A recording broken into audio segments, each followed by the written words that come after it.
Okay guys, so in preparation for Halloween, I've decided, as I am stuck at home at the moment, I'm going to carve a pumpkin, and voila. I'm going to try and make it horsey, like not the whole pumpkin, because that would be impossible really. So I'm going to try and carve a little horsey shape inside so that when the candle's inside, it shines like a horse. So I have a knife to take the top off, and then I'm going to scoop out the insides. So always a good idea if you're doing pumpkin carving to do it with a grown-up person, someone who is sensible, with a sharp knife, and try and get it to lay as flat as possible before you slice the top off.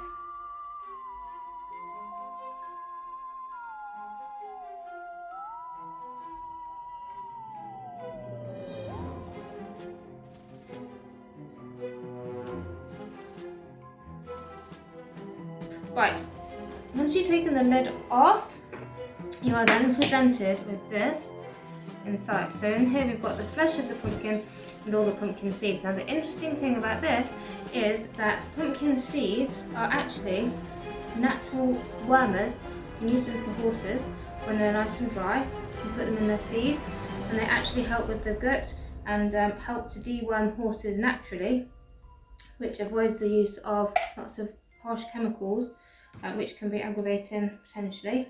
So I'm going to scoop out all the insides, put them into this bowl, and then I'm going to try and save some of the seeds so that we can use those for the horses.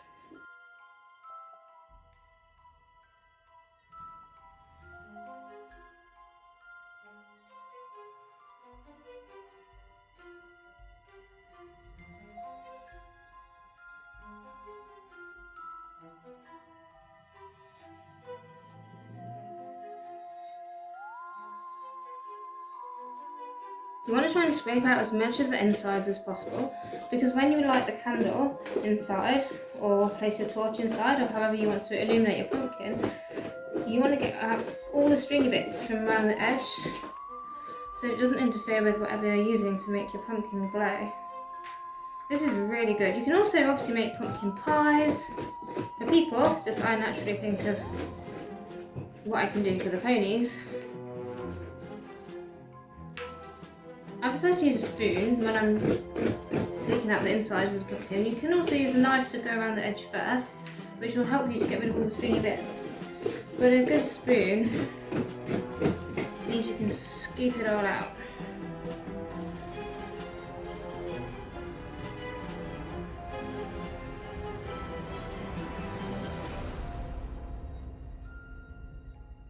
You can use your hands as well actually. I'm not a big fan of pulling them out with my hands, but you can use your hands. Depends how you feel about getting your hands all sticky.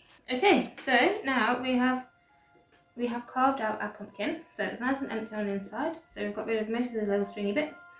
What you can do if you're going to be using a candle or something to make your pumpkin glow, you can also scrape a little bit further down into the bottom of your pumpkin, and this gives it a little bit of a base. Okay, so I don't know if you can see, like at the bottom we've got a little bit of a dip right at the bottom.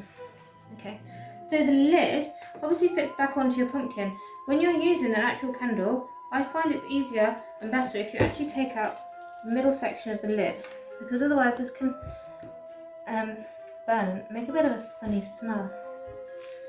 So it's quite a good idea to carve out a bit of your lid as well.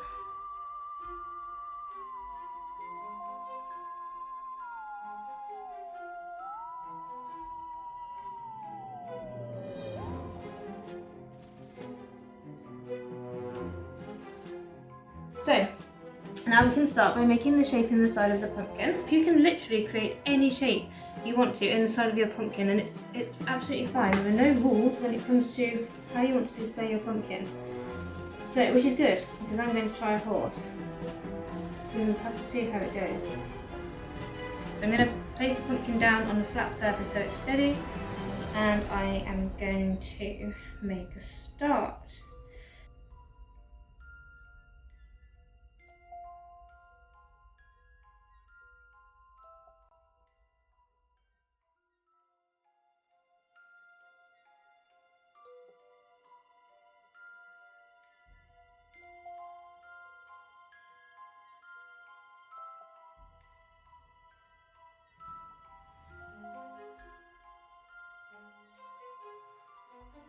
And then, if you successfully carve a shape, look, I mean, isn't that the best horse you've ever seen on the side of a pumpkin? Once you've successfully carved your shape, you should be able to push it out.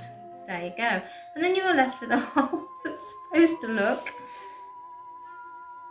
like a horse. So, you know, clearly this is the ear, and this is the head and the nose, and the underneath of the head and the horse's neck.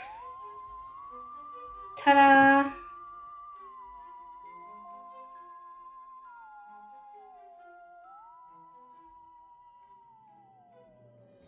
Happy Halloween, guys.